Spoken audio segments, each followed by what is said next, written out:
위원님, 대체 토론해 주십시오. 네, 오늘 내란이 발발한 지 딱 1년이 되는 날입니다. 그런데 아직도 내란은 진행 중이고요. 실제로 내란을 일으킨 주범들과 주요 종사자들 아직도 제대로 처벌을 받지 않고 있습니다. 판결도 아직 나온 게 없고요. 근데 지금 오늘 조희대 사법부에서 추경호 전 원내대표 구속영장 기각이 됐습니다. 사실상 계엄 해제 표결을 방해한 혐의이고 가장 중요한 이 내란 동조 혐의다 이렇게 봅니다.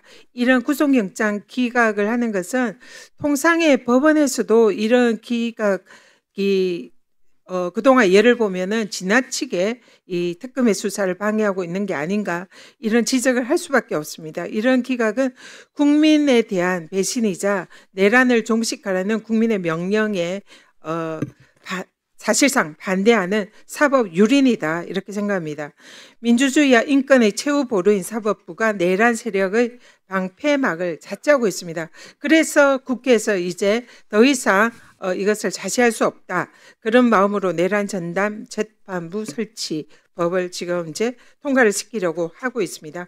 근데 여기에 대해서 지금 법무부에서 차관이 이게 뭐 위헌 소지가 있다 이런 기사가 났습니다. 우리 법무부 장관님.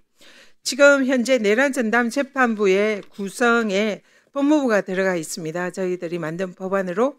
그래서 법무부가 이 전담 재판부 구성에 들어가 있기 때문에 위헌이다. 이런 주장을 하는데요. 이 부분에 관해서 지금 다음 PPT를 보시죠. 현재 법원조직법에 대법관 후보 추천위원회 법무부 장관 있습니다. 아시죠? 네네. 이거 위헌입니까? 뭐 현재까지 뭐 위헌이라고 하는 그런 주장은 현행 시행되고 있는 법이고요. 지난번에 법원 행정처장께서도 이거 위헌이 아니다 말씀을 하신 바 있습니다. 네, 다만 저는 요것과 관련해서 네, 말씀드리는 잠깐만요. 아니고, 제가 물은 거 예. 아니고요. 그리고 지금 또 법원 조직법에 법관 인사위원회가 있습니다. 사실상 법관들 인사를 심의하고 결정하는 기관입니다. 여기 구성도 법관이 3명이고요. 비법관이 8명입니다. 실제로 법관을 인사를 하는 현재 법원조직법의 구성에도 지금 이렇게 버젓이 비법관들이 인사위원회 구성을 하고 법관 인사를 하고 있습니다. 그래서 지금 법무부 차관이 행정부인 법무부에서 사법부 판사 추천에 관여하는 것이 상권분립 위반으로 위헌이다. 이 주장을 하는데요. 지금 이 법무부에서 이런 주장 하시면 안 됩니다. 현행법에 버젓이 있는 내용을 가지고 이것을 왜곡한다. 네, 그래서 제가 정확한 내용은 잘 모르겠는데요. 어쨌든 뭐 그 내란 위헌죄라고 하는 헌정 질서를 파기하고 법치주의를 훼손한 범죄에 대해서 좀 신속하게 재판을 해달라고 하는 게 국민적 요구사항 아니겠습니까? 저는 뭐 관련 법에 대해서는 충분히 입법 취지가 인정된다고 보고 있고, 어쨌든 뭐 법원 지금 그 재판부의 조직 구성 관련해서는 저는 상당한 입법 형성권, 재량권이 있기 때문에 물론 뭐 위헌 주장을 할 수는 있겠지만 뭐 저 개인적으로 위헌이라고 생각하지는 않습니다. 네. 이미 있는 지금 법원 조직법도 무시하고 내란 전담 재판부가 위법이다 이런 주장은 국민들을 오도하는 거고요. 사실상 재판 독립이라는 명분하에 내란 종식을 방해하는 행위다 이렇게 생각합니다. 법원도 무조건 이거 위헌이다 이런 주장하지 마시고요. 정확하게 근거를 대고 그럼 기존 법원조직법도 위헌이다는 주장과 마찬가지다 생각하니까 여기에 대해서 국민들의 뜻에 좀 부합하는 그런 행동을 보였으면 좋겠다. 예, 의원님 잠깐만 해명하자면 제가 그 차관이 위헌이라고 주장한 이 기사는 좀 사실과 좀 다르다고 얘기를 합니다. 위헌이라고 주장한 사실은 없고 저 종합적인 검토가 필요하다는 취지로 얘기했다고 좀 하는데 제가 좀 상황을 좀 정확히 파악하고서 다시 또 보고를 드리도록 하겠습니다. 네. 제가 이 답변을 좀 드려도 되겠습니까, 위원님? 예. 사법부에 대해서 또 법치에 대해서 항상 존중해 주시는 위원님에 대해서 늘 감사하다는 말씀 먼저 드리겠습니다.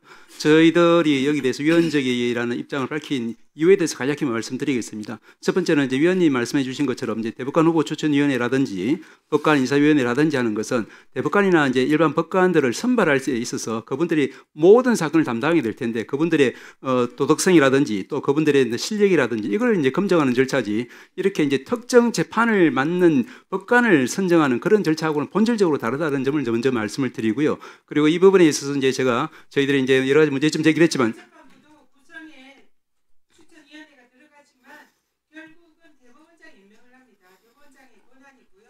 그렇기 때문에 다른 추천위원회랑 그 구조가 다를 바 없다. 이 점을 분명히 말씀드립니다. 예, 그 처분적 법률이 원칙적으로 허용되지 않는 것처럼 처분적인 재판부 구성도 원칙적으로 허용되지 않는다는 것이 선진사법의 기본 원칙이고 그 부분에 대해서 제가 조금 이따 말씀드리겠습니다만은 지금 구성에 있어서도 예를 들면은 지금 나와 있는 것처럼 헌법재판소장이 이제 추천권에 관여한다라고 하면은 결국 헌법재판소는 결국 당연히 이 이제 법안에 대해서 위헌 심판을 맡게 될 건데 심판이 선수 역할을 한다는 것은 이것은 시합의 룰이라든지 재판의 룰에 근본적으로 모순되는 부분이고 그러면 결국에는 이제 헌법재판소장과 직간접적인 관계에 있는 헌법재판관 들도 이 재판을 맡을 수 없게 된다고 하면은 당연히 이제 내란 특별 헌법재판부도 만들어야 된다는 것이 이제 이 법이 예정하고 있는 것이라고 생각을 합니다. 그리고 이제 법무부 장관의 경우에도 사실은 이제 법무부 장관은 이제 검찰 지휘 감독권을 가지고 있지 않습니까? 그래서 수사권과 또 행정권을 대변하는 그런 위치에 있는데 지난 이제 저희들 오랜 역사를 보면은 검찰권의 과잉 행사로 인한 질곡의 역사를 저희들이 가지고 있고 가장 최근에도 그 연장선에서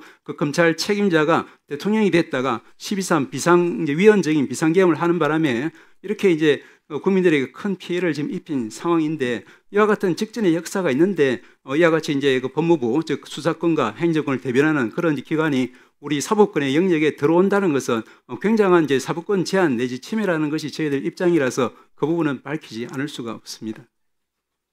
결자 해지를 계속 말씀드렸는데 스스로 법원이 작성하지 않고 결국 국민들에 의해서 지금 이런 재난재판부를 구성하는 이런 지경까지 온 겁니다. 거기에 대해서 먼저 작성하는 것이 우선돼야 하지 않을까.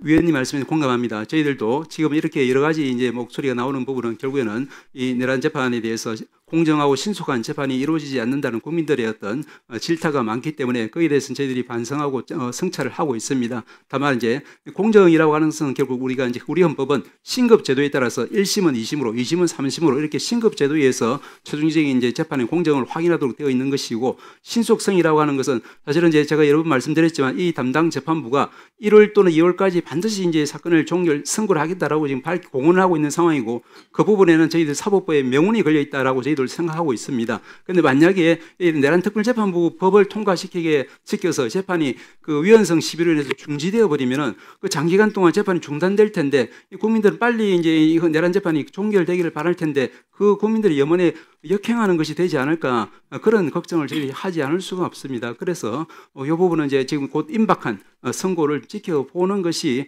여러 가지로 이제 낫지 않을까 하는 생각에서 저희들이 이제 재판의 공정 신속에 대해서는 성찰 반성을 한다는 말씀을 드리면서도 이 부분 문제점은 저희들이 말씀드리지 않을 수가 없는 것입니다.